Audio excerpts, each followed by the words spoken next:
बिस्मिल्लाहिर्रहमानिर्रहीम। अस्सलाम वालेकुम dear students, welcome to my channel. Operation research math 601 की असाइनमेंट नंबर 1 का सलूशन आपके साथ शेयर करूंगी। Section in-charge mister Mohammad Nadeem. Already हम जो है वो किरण नसीम असलम की असाइनमेंट सॉल्व कर चुके हैं। ये सेकंड असाइनमेंट है हमारे पास मिस्टर मोहम्मद नदीम। आप अपने सेक्शन इंचार्ज का नाम अपने अनाउंसमेंट सेक्शन में जाके चेक कर सकते हैं। वहाँ पे जिस भी इंस्ट्रक्टर का नाम आपको दिया जाएगा उसकी फ़ाइल आपने जो है वो सॉल्व करके अपलोड करनी होगी अपनी असाइनमेंट में।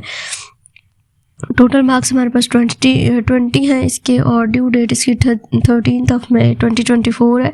इसमें टोटल 4 क्वेश्चंस हैं और 5 मार्क्स के 4 क्वेश्चंस हैं। स्टार्ट कर लेते हैं। क्वेश्चन नंबर 1 हमारे पास है। ये हमारे पास हमने यहाँ पे एक जो है वो नेटवर्क डायग्राम बनानी है। You are the project manager for the new project and have figured out the following dependencies. Activity 1 can start immediately and has an estimated duration of 3 weeks. Then activity 2 can start after activity 1 is completed and has an estimated duration of 3 weeks. Activity 3 भी जो है वो activity 1 के complete होने पे start हो रही है और उसका ड्यूरेशन हमारे पास 6 वीक्स का है। एक्टिविटी 4 हमारे पास स्टार्ट हो रही है एक्टिविटी 2 के कंप्लीट होने पे एंड उसका जो एस्टिमेट ड्यूरेशन है वो हमारे पास है 8 वीक्स का। देन एक्टिविटी 5 हमारे पास कंप्लीट स्टार्ट हो रही है after activity 4 is completed and after activity 3 is completed and this activity task is takes 4 weeks. यहाँ पे जस्ट हमने क्या करना है, नेटवर्क डायग्राम बनाना है। अब यहाँ पे आप इसको जो है वो इस तरह से इसका डायग्राम बनेगा। मतलब यहाँ पे नोट्स के अंदर मैंने एक्टिविटीज़ का नाम लिख दिया है 1, 2, 3, 4 एंड 5 एंड बाकी जो है साथ में ड्यूरेशंस मेंशन कर दी हैं। एक्टिविटी 1 का टाइम ऑफ ड्यूरेशन हमारे पास क्या था, 3 था, जो इमीडिएटली स्टार्ट हो रही है। देन एक्टिविटी 2 का टाइम ऑफ ड्यूरेशन हमारे पास 3 वीक्स था, वो लिख दिया। एक्टिविटी 3 का भी जो टाइम ऑफ ड्यूरेशन था वो 6 था और एक्टिविटी 1 के कंप्लीट होने पे वो स्टार्ट हो रही थी तो देन वो 6 आ गया। उसके बाद हमारे पास जो है वो एक्टिविटी 4 थी। एक्टिविटी 4 हमारे पास एक्टिविटी 2 के कंप्लीट होने पे स्टार्ट हो रही थी और उसका टाइम ऑफ ड्यूरेशन 8 वीक्स था। एंड एक्टिविटी जो 5 है वो एक्टिविटी 4 एंड 3 दोनों के कंप्लीट होने पे स्टार्ट हो रही थी एंड उसका ड्यूरेशन हमारे पास क्या था, 4 वीक्स था। तो इस तरह से जस्ट हमने यहाँ पे क्या करना था, नेटवर्क डायग्राम बनानी थी, जो कि इस तरह की फॉर्म में आपके पास जो है इसकी नेटवर्क डायग्राम बनेगी। और नेटवर्क डायग्राम किस तरह से बनाते हैं ये मैंने लेक्चर ऑलरेडी एक अपलोड किया हुआ है। At the end of this video मैं यहाँ पे भी आपको बता दूंगी कि किस तरह से आपने अपनी डायग्राम बनानी है। नेक्स्ट क्वेश्चन है, इसमें हमने completion time, critical path and critical activity find करनी है इस प्रोजेक्ट के लिए।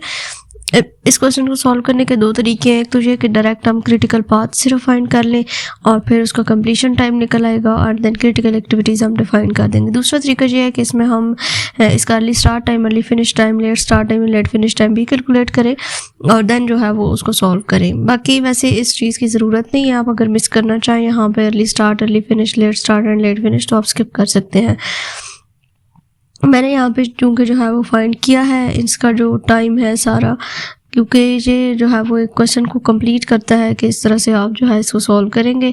इनको किस तरह से निकाला जाता है, early start time, early finish time, late start time, late finish time, detail से मैंने जो है वो एक लेक्चर में प्रॉपर बाय हैंड आपको करके समझाया हुआ है। आप उस लेक्चर को लाजमी देखिएगा, इस तरह के क्वेश्चन आपके पेपर में भी आते हैं। तो यहाँ पर सबसे पहले मैंने सारी जो एक्टिविटीज़ थी अकॉर्डिंग टू डायग्राम, ठीक है, जो डायग्राम आपके क्वेश्चन में दी हुई है, सारी एक्टिविटीज़ मैंने डिफाइन कर दी है कि 1 से 2 तक एक एक्टिविटी है, उसका टाइम ऑफ ड्यूरेशन हमारे पास ये है। 2 से 5 तक एक एक्टिविटी है, उसका टाइम ऑफ ड्यूरेशन ये है। देन 1 से 3 तक एक्टिविटी है, उसका टाइम ऑफ ड्यूरेशन ये है। 3 से 6 पे है, उसका टाइम ऑफ ड्यूरेशन हमारे पास ये है। इस तरह से करके ये सारी जो एक्टिविटीज़ थी और ये साथ में ड्यूरेशन था ये मैंने मेंशन किया। उसके बाद नेक्स्ट अब मैंने इसका अर्ली स्टार्ट टाइम फाइंड किया। जो फर्स्ट एक्टिविटीज़ होती हैं उनका अर्ली स्टार्ट टाइम आपके पास हमेशा 0 आता है, ठीक है, यानी कि वो स्टार्टिंग पॉइंट है। तो आप अर्ली स्टार्ट टाइम किस तरह से फाइंड आउट करते हैं कि जो आप मतलब फ़र्ज़ करें कि आप 1 से 2 पे जा रहे हैं तो फर्स्ट का तो होगा ही 0। देन अगर आप 1 से 3 पे जा रहे हैं तो जिसका ऑलरेडी टाइम निकल आया हुआ होता है उसको देखते हैं और देन नेक्स्ट को देखते हैं। तो वो चूँकि यहाँ पे 0 था तो इस वजह से नेक्स्ट वो 0 आ गया। उसके बाद फिर इसी तरह बाकी सारे हमने अर्ली स्टार्ट टाइम्स फाइंड किया, अर्ली फिनिश टाइम फाइंड किया। अर्ली फिनिश टाइम हमारे पास early start time plus duration होता है तो वो आपके पास अर्ली फिनिश टाइम निकल आता है। इसी तरह से आपका जो लेट स्टार्ट टाइम है, लेट फिनिश टाइम है, जो लेट स्टार्ट टाइम है वो आपके पास निकलता है जो है वो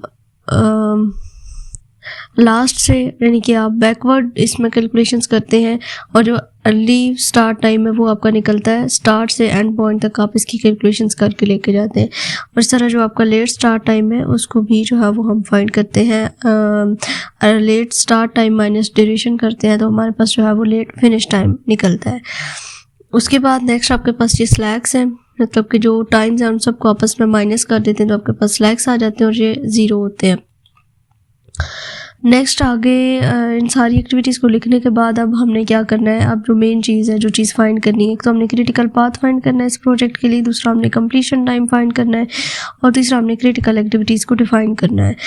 तो सबसे पहले क्रिटिकल पाथ हमने डिफाइन कर लिया। क्रिटिकल पाथ क्या होता है कि जिन एक्टिविटीज़ का जो टाइम पीरियड है वो लॉन्गेस्ट होता है उसको हम कहते हैं कि वो क्रिटिकल एक्टिविटीज़ हैं। अपने प्रोजेक्ट को देखते हैं कि कितने तरीक़ों से हम फर्स्ट नोड से एंड नोड के ऊपर जा सकते हैं। जैसे 1 से स्टार्ट किया, फिर हम 3 पे गए, 6 पे, 8 पे एंड 10 पे जा सकते हैं। 1 2 5 8 10 इस तरह से जा सकते हैं। 1 3 6 9 10 इस तरह से जा सकते हैं। 1 4 7 9 एंड 10 और इसकी जो ड्यूरेशंस होती हैं इन सबको फिर हम ऐड अप करते हैं। तो यहाँ पे हमारे पास जो लॉन्गेस्ट टाइम पीरियड बन रहा था वो 1 3 6 9 और 10 का बन रहा था, तो इस वजह से हमने कहा कि ये हमारा क्रिटिकल पाथ है।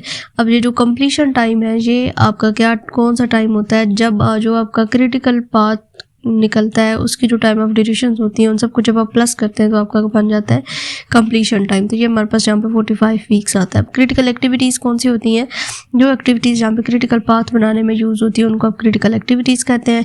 जैसे 1 से 3 है, देन 3 से 6 है, 6 से 9 एंड 9 से 10, तो ये सारी आपकी क्रिटिकल एक्टिविटीज़। ये इस क्वेश्चन का आपके पास सोल्यूशन है, राइट। नेक्स्ट आपके पास है draw the network diagram and determine the critical path for the following. अब यहाँ पे हमने नेटवर्क डायग्राम बनानी है और इसका जो है वो हमने क्रिटिकल पाथ फाइंड करना है। सिंपल सी नेटवर्क डायग्राम बनेगी। सिंपल यहाँ पे एक्टिविटीज़ हमारे पास दी हुई हैं, तो ये कुछ इस तरह से आपकी नेटवर्क डायग्राम बनेगी। इसको मैंने MS पेंट में बनाया और ऊपर साथ मेंशन भी कर दिया है कि ये मैंने MS पेंट में बनाया, इस वजह से ये इमेज फॉर्मेट में, वर्ड में जो है वो थोड़ी सी ऊपर नीचे हो रही थी हेडिंग, तो इस वजह से MS पेंट में मैंने बना दिया।